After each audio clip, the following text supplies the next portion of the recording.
Là par exemple j'ai planté début mai, là vers le 10 mai, une variété de tomates. Et là on voit bien ce que ça fait quand il y a des racines d'arbres, entre autres. Parce que là, à part qu'il a plu il y a 2 mois, plus de 2 mois, il a plu vers le 10 mai je crois la dernière fois. Et là on est le 16 juillet. Voilà. Donc là j'ai planté ça, mais juste après qu'il ait plu. Ouais c'est ça, je me rappelle. Et donc j'ai juste arrosé un petit coup pour que ça reprenne. Et le résultat c'est qu'on voit que par exemple ici,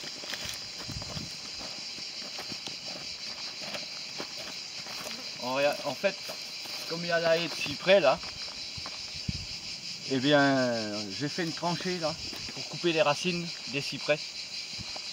Mais j'ai oublié de faire une tranchée là pour couper les racines des cyprès qui viennent de là. Le résultat c'est qu'on voit, le plus c'est près des racines de cyprès, là ça fait ça, ça pousse pas. C'est même à moitié mort. La plante n'est pas tout à fait morte, sûrement qu'en automne elle repoussera, quand il pleuvra. Mais voilà, on voit les plantes là qui sont toutes petites et qui poussent très mal. Là un tout petit peu mieux. Et au fur et à mesure qu'on s'éloigne des racines de cyprès, eh bien on voit les plantes là-bas, elles sont magnifiques. Donc là, on voit que c'est résistant à la sécheresse, elles n'ont jamais eu une goutte d'eau. Mais s'il y a des racines d'arbres, eh bien ça pousse pas. C'est pas... voilà, parce que... Et d'ailleurs on voit là où il y a les racines d'arbres, le sol comment il est. Je peux filmer là, tu vois. C'est voilà, un terrain de garrigue où il pousse absolument rien. On n'a jamais fauché, on n'a pas... depuis le mois de décembre, il n'y a aucune bête qui a pâturé ici. Et il n'y a rien qui a poussé. Alors par contre le champ là,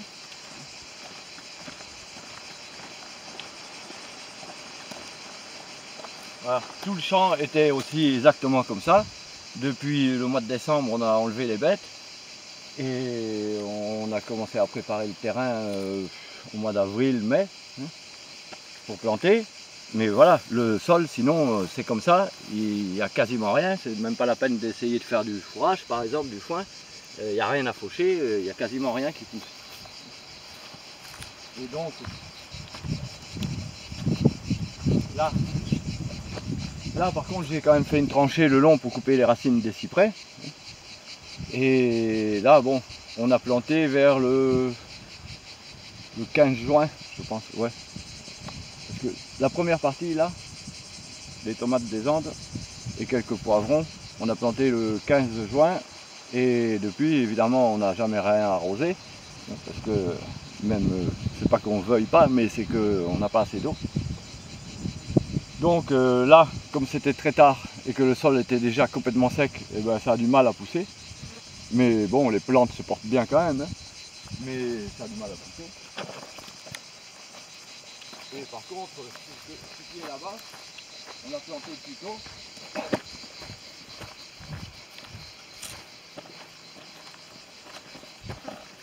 On peut voir comment le terrain était là, c'était une sorte de prairie de garrigue, quoi.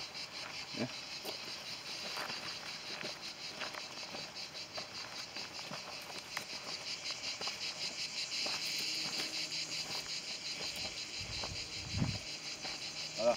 À partir d'ici, on l'a planté vers le 15-20 mai. Voilà. On l'a planté presque un mois avant là-bas. Et donc là, ça pousse quand même mieux. Les tomates sont mieux développées, elles ont mieux pris racine parce qu'il y avait quand même encore un peu d'humidité dans la terre. Les salades, on voit aussi. Il y en a quand même eu, il y a des manques parce que les escargots les ont mangés là, pendant la nuit.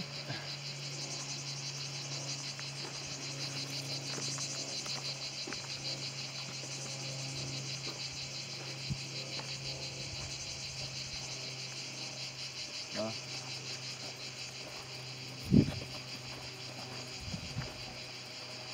Bon, il y en a quelques-unes qui ont un peu soif quand même, mais bon, en gros, ça donne bien. Là, on a récolté, on voit pas de tomates mûres parce qu'on a récolté plusieurs paniers là déjà.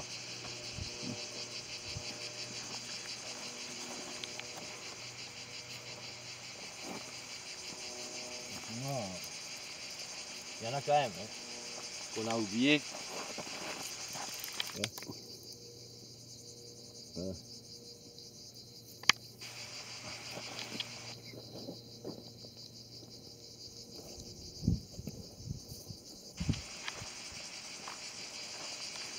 Les haricots, il en manque aussi parce que les escargots en ont mangé. Mais bon, pour des haricots qui n'ont jamais eu une goutte d'eau, ils se portent pas trop mal quand même. Hein. Il y a quand même des haricots et ils ne crèvent pas.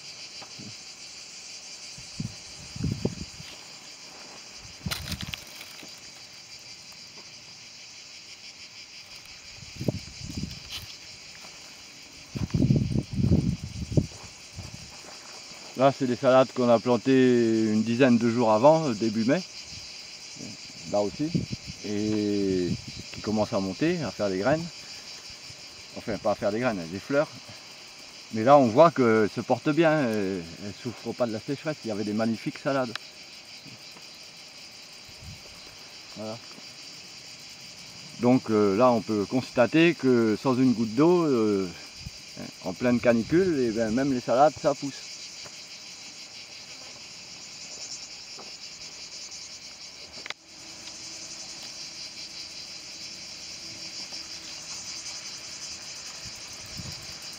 Et là, on peut aussi constater, parce que là, on a un petit peu désherbé 2-3 herbes, mais par exemple, ces rangées-là, on les a jamais désherbées. Hein. On a jamais, il y a quelques herbes qui ont germé, hein. Mais s'il aurait plu ou si on aurait arrosé une seule fois, ça serait rempli d'herbes. Voilà. Donc ça, c'est le fait qu'il n'y ait que 2-3 herbes par-ci par-là, c'est bien la preuve que ça n'a jamais eu une goutte d'eau. Sinon, ce serait envahi d'herbes.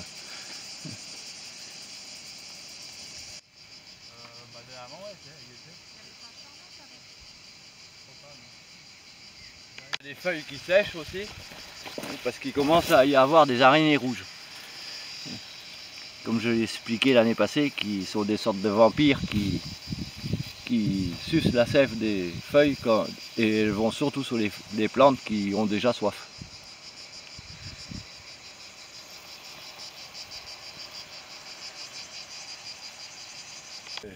Là, je viens de voir un concombre, même plusieurs, qui ont poussé tout seul.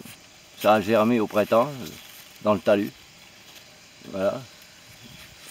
Et sans une goutte d'eau, ça pousse aussi. Pourtant, là, on n'a pas mis de compost ni rien. Hein,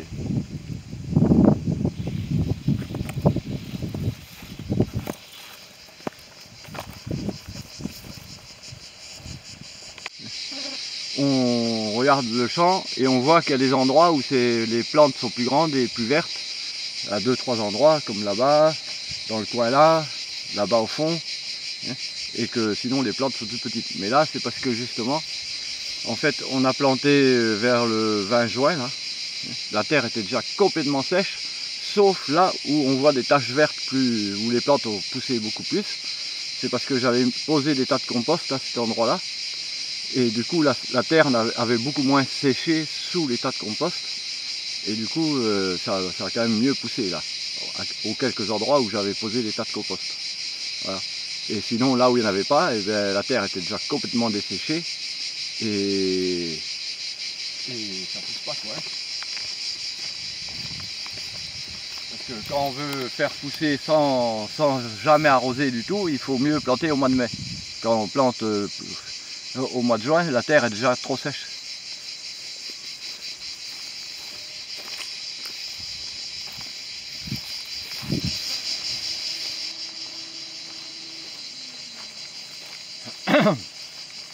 Et là on peut voir le genre de plantes qui poussent. Là. Et on n'a jamais fauché, il n'y a rien qui a poussé. Voilà, si on n'aurait pas mis du compost là, dans cette terre là, c'est pas la peine d'essayer de faire pousser des légumes. Là on les a plantés et normalement ça devrait pousser, mais c'est parce qu'on a mis du compost. sinon il pousse absolument rien. Et quand même là, bon là où il y avait les tas de compost, que la terre était plus humide, ça pourra aller comme ça. Mais en gros, dans par exemple cette parcelle là, si on veut récolter avant le mois de décembre, eh bien il faudrait qu'on arrive à arroser au moins une fois. Parce qu'on a planté vraiment trop tard. Voilà. Le problème c'est qu'avec le débit d'eau qu'on a, eh bien, pour arroser ce morceau, ce petit champ là, qui fait à peu près 200-300 mètres carrés, il faut plus d'une semaine pour arriver à arroser ça.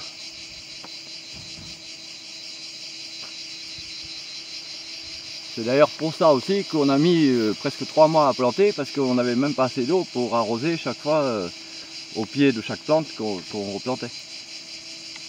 Ça nous ralentissait.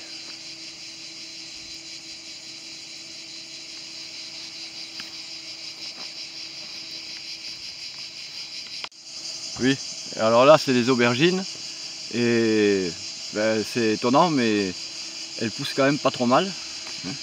À part ici au bord là, que j'ai pas fait de tranchée pour couper les racines des arbres. Alors là on voit la différence. Il y en a même qui sont en train de crever.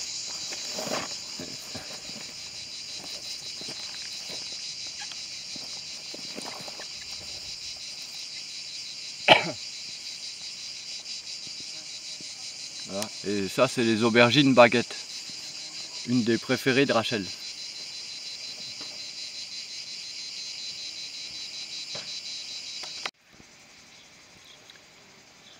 Oui, alors des fois il y a des gens qui racontent qu'on raconte des bobards parce qu'on a plein de tuyaux partout.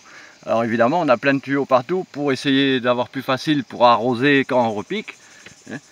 Et sauf qu'il faut jongler avec des tas de vannes parce qu'en fait il n'y a qu'un seul tuyau qui peut avoir un tout petit peu d'eau qui coule dedans. Et même s'il y a plein de tuyaux partout pour avoir plus facile que de porter des bidons comme je faisais pendant 15 ans, c'est plus facile, l'eau elle arrive toute seule, mais il faut quand même changer les vannes, intervertir, allumer les pompes qui marchent avec les panneaux solaires et tout ça, et de toute façon ça fait moins d'1 mètre cube à l'heure, ou même un demi-mètre cube à l'heure là plutôt. Et sinon les tuyaux on peut le constater, il y a des tuyaux mais on peut les ouvrir, il n'y a pas d'eau. Voilà, on l'ouvre. Il n'y a pas d'eau, il n'y a rien dedans. Voilà. Et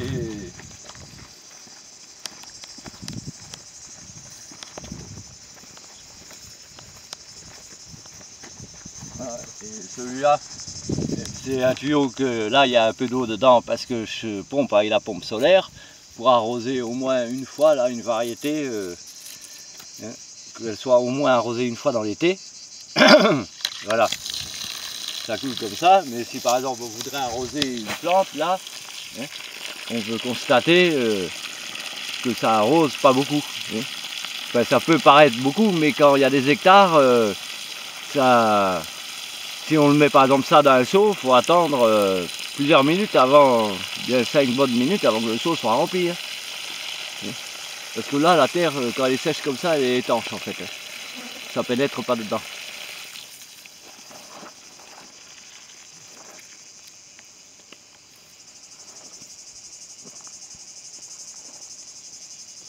Et là par exemple ça n'a jamais été arrosé, mais ça commence quand même, c'est un des endroits les plus secs qu'il y a. Il y a des racines d'arbres et des ronces et tout ça. Et ça commence quand même à souffrir. Parce que là ça fait deux mois qu'il y a du vent et qu'il fait très chaud là. Là quand je dis qu'on n'a presque pas d'eau, la pompe qui marche avec les panneaux solaires, elle fait que 5 ou 600 litres à l'heure. Elle s'est arrêtée parce que ça s'est vidé, parce que ça coule pas assez. Voilà, les tuyaux qui amènent l'eau coulent pas assez pour alimenter la pompe qui marche avec les panneaux solaires. Ben là on a planté plus de 60 000 plants quand même. Ah oui. Ce qui fait qu'évidemment on risque pas de les arroser. Ouais. Pour avoir un ordre d'idée, tous les maraîchers, tous les horticulteurs, même les gens qui ont des vignes, ils ont un débit d'eau pour arroser 1 hectare qui est de 25 mètres cubes à l'heure. Pour mettre des gros canons à eau comme sur les champs de maïs, en moyenne c'est toujours 25 mètres cubes à l'heure. Et ici on n'a même pas 600 litres à l'heure là.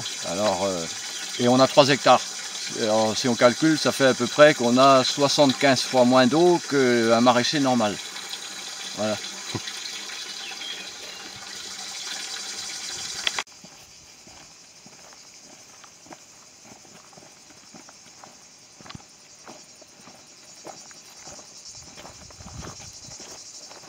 Et d'ailleurs, on peut regarder là, il fait vraiment sec parce que même les ronces commencent à cramer là. On les voit là, les ronces. Et voilà. Là, on a repiqué il y a que quelques jours là. C'est un peu tard, mais bon. Alors ici, par contre,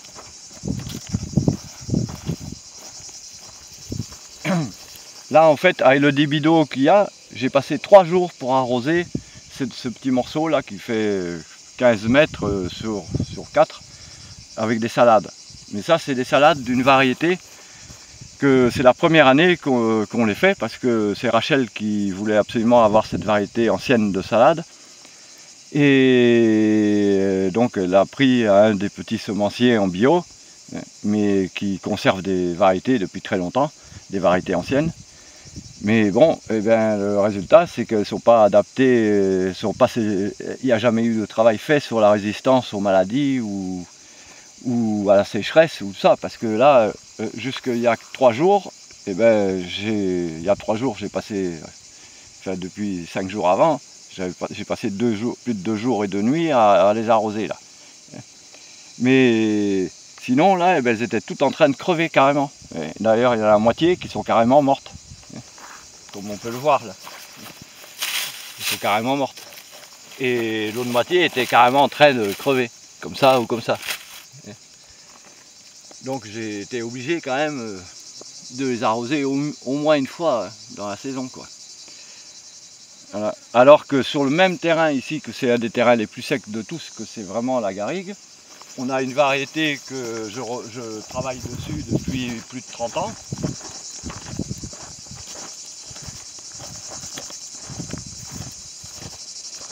Et là ici, c'est plus près de la forêt, il y a quand même un peu des racines de chêne là. Et d'ailleurs là on voit que c'est vraiment encore plus sec parce que même ce qu'on appelle les mauvaises herbes, les amarantes, le chien-dent, là, tout ça, sont en train de crever là. C'est en train de crever. Et les salades, eh ben, elles se portent très bien. Il n'y en a pas une qui est morte. Et au contraire, elles sont en fleurs, elles vont donner des graines et tout. Et avant ça, ça faisait des belles salades paumées. Tout ça sans une goutte d'eau. Là, cette variété-là, j'ai jamais arrosé. D'ailleurs, ben, on voit que les mauvaises herbes crèvent. C'est pas pareil que là où je viens d'arroser. Ça, c'est des rougettes de Montpellier. Et les autres que Rachel a pris cette année-là, qu'elle veut reproduire, qu'elle veut qu'on travaille dessus, c'est des rouges de Grenoble, je crois.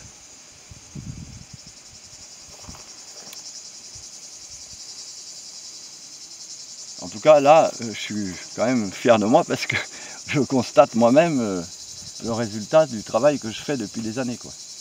Parce que les salades, c'est impressionnant quand même.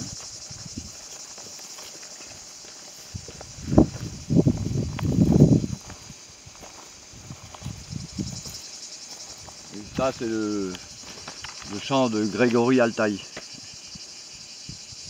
Voilà. Qui a été planté assez tôt, ça on l'a planté tôt quand même, vers le 20 avril, mais on récolte là depuis un moment. Voilà.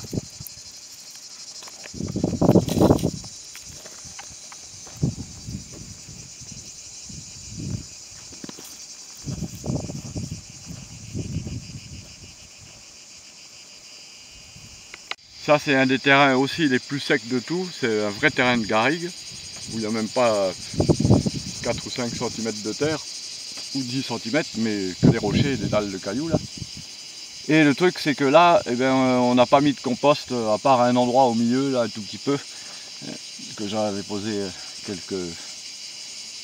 quelques litres de compost, mais c'est presque rien quoi. Et sinon tout le champ, eh ben, on n'a rien mis du tout. Mais Rachel a planté là comme ça, mais du coup les plantes elles résistent bien à la sécheresse, mais par contre elles sont pas grandes ni rien. Hein. On va pas récolter des tonnes là. Hein.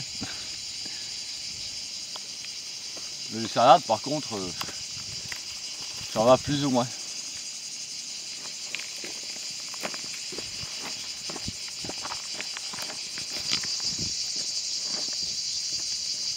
Gine et Impérial Beauté Noire là. Et on les a plantés ici, on a planté tout début mai là. Mais voilà, on n'est plus jamais revenu en fait. Et il y en a qui poussent un peu, il y en a qui crèvent un peu de soif selon qu'il y a des racines d'arbres parce que j'ai pas pu faire de tranchée ici, c'était que du rocher.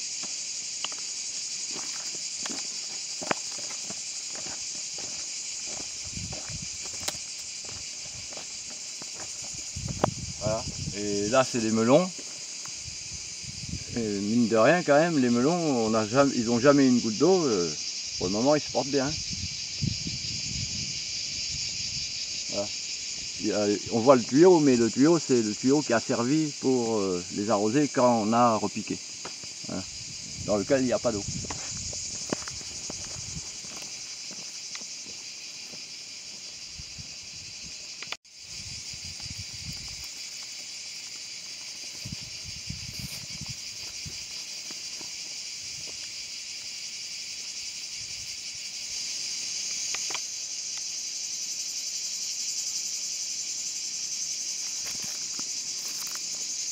Voilà. Et ici c'est des vraies terrasses de garrigues avec presque rien comme terre et que des cailloux.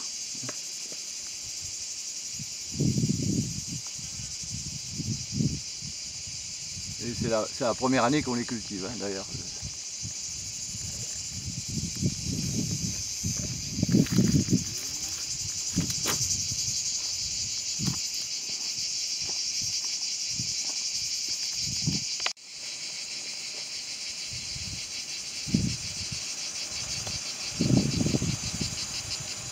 Alors ça c'est les salades merveilles de Verano. Et là elles commencent à monter en fleurs. Mais il y avait des salades magnifiques et elles n'ont jamais eu d'eau. On a repiqué début mai là, vers le 12 ou 14 mai. Et puis il n'a pas plu, on n'a pas arrosé jamais, ni les salades, ni les concombres d'ailleurs, ni le reste. Et bon, il y en a quelques-unes qu'on a mangées quand même. Et ah oui, pour ceux qui demandent si les salades merveilles de Verano font des salades paumées, en fait ça ne fait pas vraiment des salades paumées. Ça fait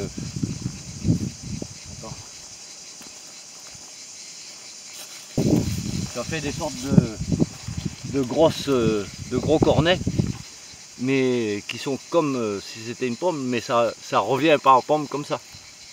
Ça fait juste une sorte de gros cornet très serré, avec des feuilles tendres au centre et tout, mais voilà, c'est pas vraiment une laitue paumée.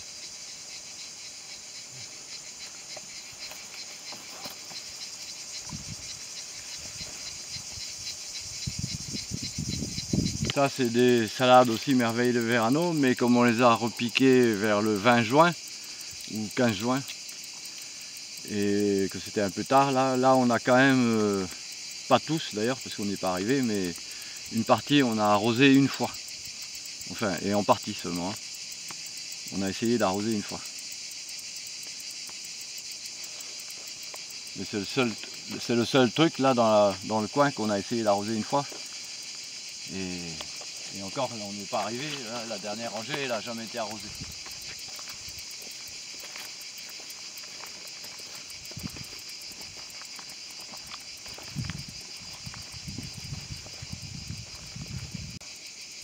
Et en fait, je les ai plantés tard au mois de novembre parce que j'ai pas eu le temps et j'avais pas la place d'ailleurs pour planter avant. Et donc je les ai repiqués au mois de novembre au lieu de les repiquer au mois de juin. Et je pensais que ça pousserait, que ça monterait en graines au printemps. et bien extraordinaire, ça n'est pas du tout monté en graines au printemps. Ce qui fait que ça fleurira que la 3e année là. C'est l'année prochaine quoi. Par contre, cet hiver on aura beaucoup de choux de Bruxelles.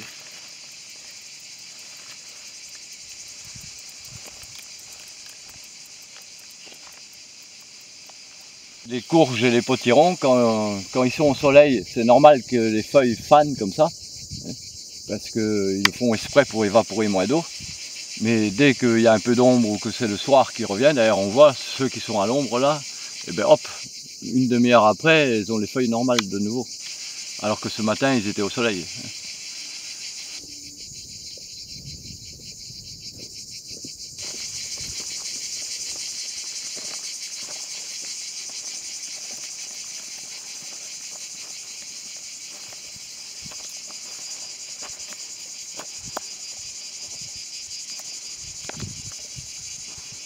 Voilà.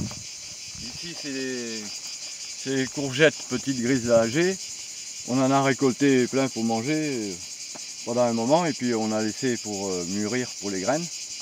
Et ça aussi, eh ben, il n'a jamais plu, elles n'ont jamais eu une goutte d'eau. Voilà. C'est sûr que peut-être si on aurait arrosé rien qu'une fois, il y aurait eu 2 ou 3 fruits par plante. Là, il y en a en général qu'une, des fois 2, mais bon.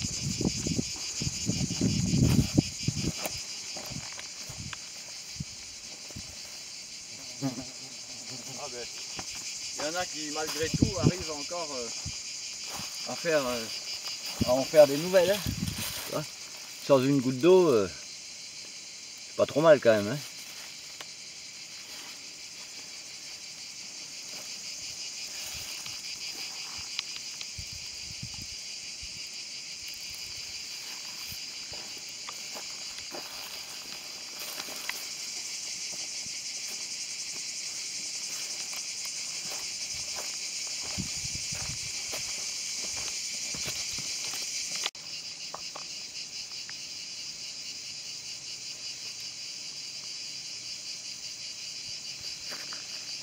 Par contre, là on voit là-haut les tomates ananas, elles se portent pas mal quand même.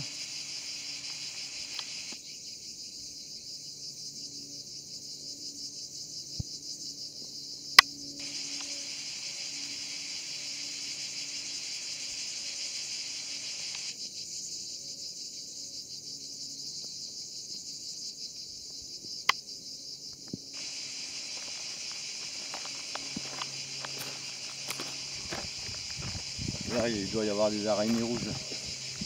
Et ça a soif quand même là. Ce qui était incroyable, là, à partir de là, donc de là je crois, parce que tout ça là, et ben les plantes on le voit, elles sont beaucoup plus belles. En fait c'est la souche que j'ai sélectionné les graines le plus tard possible en saison pour que les plantes aient appris le plus de choses possible, et c'est celle que je m'étais réservée pour reproduire. Et en fait normalement on aurait dû planter tout le champ avec ça, et sauf que en fait la personne que Rachel a embauchée pour s'occuper des semis dans la serre, et ben elle a perdu les semis, ce qui fait qu'on a retrouvé que ça, et qu'on n'a pas pu tout planter avec ceux que j'avais sélectionnés pour résister le mieux. Mais là on voit vraiment quand même la différence aussi, hein. Parce que d'année en année ça s'améliore quoi.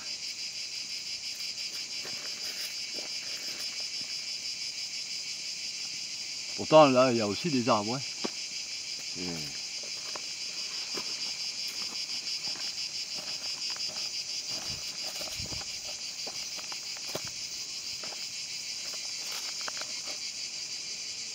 C'est quand même incroyable, hein.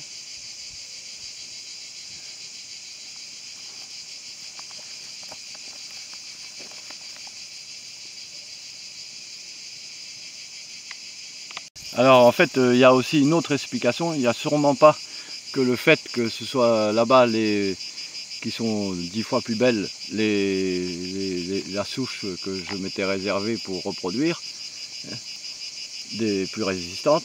Mais c'est surtout, je pense, que celle qui était la souche, on l'a repiquée en racine nue.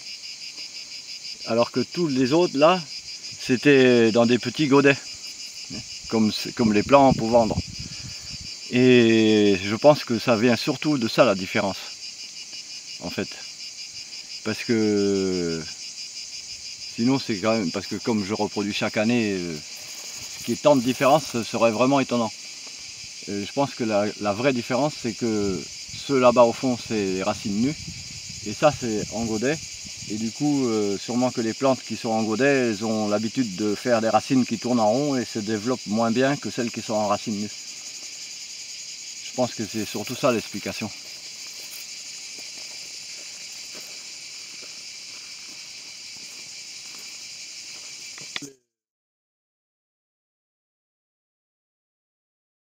À mon avis, non, pas du tout. D'ailleurs, c'est connu que ça n'a absolument aucun pouvoir curatif, c'est juste normalement utilisé en prévention.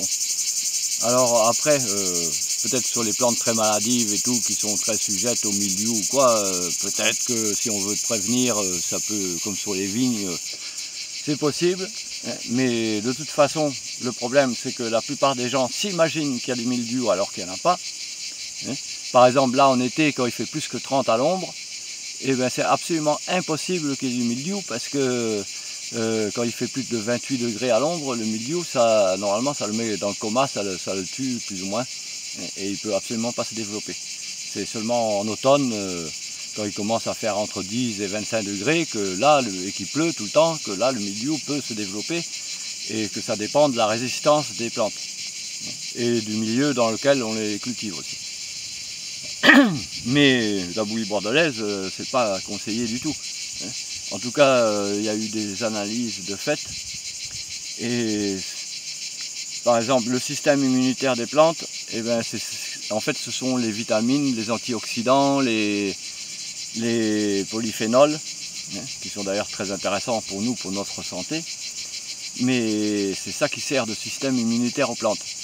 Et ben, on a constaté, en faisant des analyses, que si quelqu'un met de la bouillie bordelaise dessus, ça fait diminuer de moitié les antioxydants, les vitamines et les polyphénols, directement.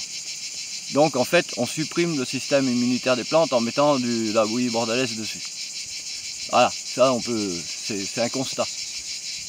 Alors si on veut vraiment faire les choses pour au contraire renforcer le système immunitaire des plantes, on peut par exemple faire de la décoction de prêle et pulvériser la décoction de prêle. Ça n'a absolument aucun pouvoir fongicide, mais ça renforce le système immunitaire des plantes.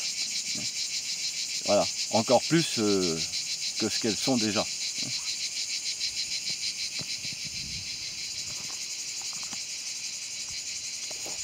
Si on aurait de quoi arroser rien qu'une fois ou deux, ça donnerait 10 fois plus. Ça c'est sûr.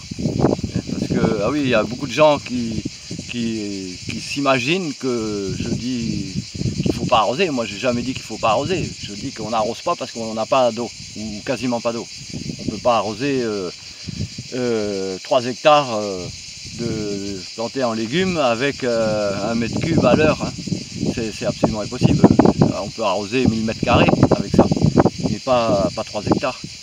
Voilà. Et de toute façon, on a mis 3 mois pour arriver à arroser ce qu'on repiquait. C'est pour ça qu'on a d'ailleurs mis 3 mois pour repiquer, parce qu'on était limité par le débit d'eau. Et ça veut dire que si on voudrait re-arroser rien qu'une fois ce qu'on a planté, eh bien, il faudrait 3 mois. Et dans 3 mois, c'est l'automne. Donc après, c'est pas la peine.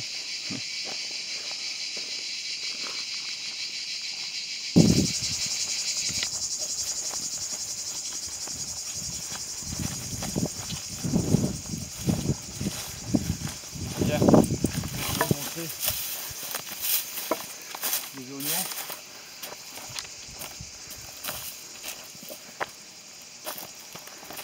Hein, ça, c'est les oignons blancs de Robouillon. Alors là, il n'y a pas eu rien à la terre, je les ai repiqués au mois de novembre. Et maintenant ça donne des gros oignons comme ça là. Et ça ne fera des graines que l'année prochaine. Voilà. Et en tout cas, ça, c'est des oignons, on les sème au mois d'août, fin août. On les repique au mois d'octobre ou novembre. Et à la fin, au début de l'été, à la fin du printemps, on a des gros oignons magnifiques. Parce que la plupart des gens, ils l'utilisent pour faire des cébettes. Mais moi, je trouve ça plutôt dommage parce que de faire des cébettes avec ça, enfin, c'est très bien de faire des cébettes, mais pour cuisiner, c'est les oignons vraiment les meilleurs de tout ce qu'on peut, c'est vraiment les plus délicieux. Et quand on a goûté ces oignons-là, on n'a plus du tout envie de manger des autres.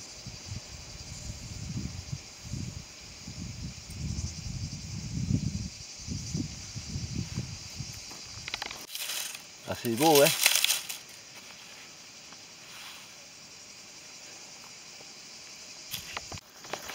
Voilà.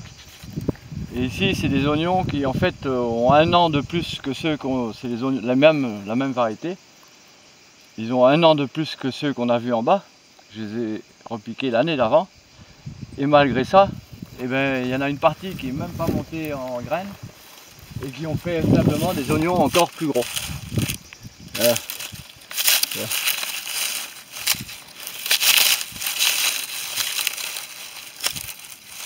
Voilà. Bon, heureusement, il y en a qui sont quand même montés en fleurs. Parce qu'au bout de la 3e année, quand même, là, ça fera la 4e année.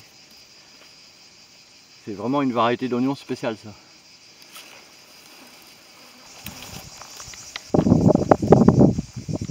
Et là, c'est aussi un terrain que normalement, même les autres années, j'avais jamais rien planté, tellement c'est sec ici et chaud. Et là, bon, on a planté les marmandes. Du coup, même l'herbe est en train de mourir là, hein, mais les marmandes, ça va. Et évidemment, ça donne pas beaucoup. Hein. Si on veut récolter beaucoup, il faudrait arroser au moins une fois dans l'été, quoi.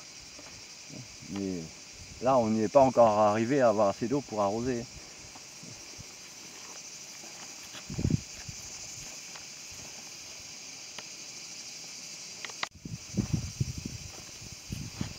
Et là, si on n'arrose pas du tout, hein, eh bien, ça donne que quelques tomates pendant les canicules, pendant l'été. Et dès qu'il fait un peu plus frais ou qu'il y a une pluie au mois de septembre, eh bien, ça repousse et puis on récolte plein au mois de novembre. Là, par contre, au mois de novembre, on récolte des tonnes. Alors là, de nouveau, on voit, ici, il y a les racines des arbres de la forêt. J'ai pas fait de tranchée pour les couper, là. D'ailleurs, ici, j'ai pas fait de tranchée nulle part pour couper les racines. Alors là, on voit les plantes toutes petites, un peu plus, qui souffrent plus. Et là, au fur et à mesure, ça va mieux.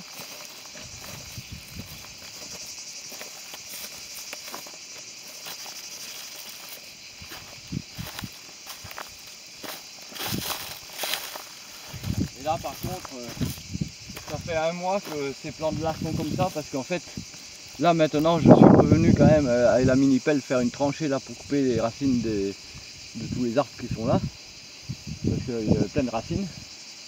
Et du coup, les plantes, elles végètent comme ça, mais elles ne meurent pas. Hein. Mais par contre, elles ne donnent rien.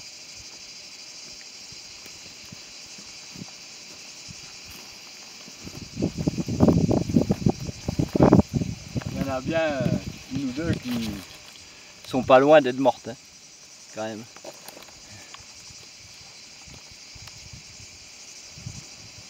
Voilà, parce que il y avait des racines comme ça qui allaient dedans. Voilà.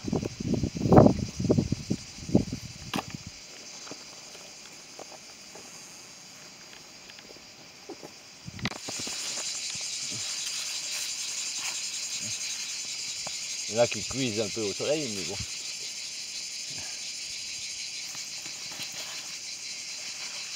Que ceux-là, ils n'ont jamais eu la moindre goutte d'eau. Hein. Alors ici, c'est le sommet de la montagne, au milieu des arbres et des bois. Alors ici, il y a des racines aussi. Bon, j'ai un peu coupé les racines quand même. Mais là, étonnamment, il n'y a que des rochers et des cailloux. Hein. Mais les plantes se portent bien. Mais il faut dire que ici, le rocher est un peu spécial. C'est beaucoup des rochers poreux qui gardent l'humidité à l'intérieur des rochers, quoi, des cailloux. C'est des rochers, comment dire,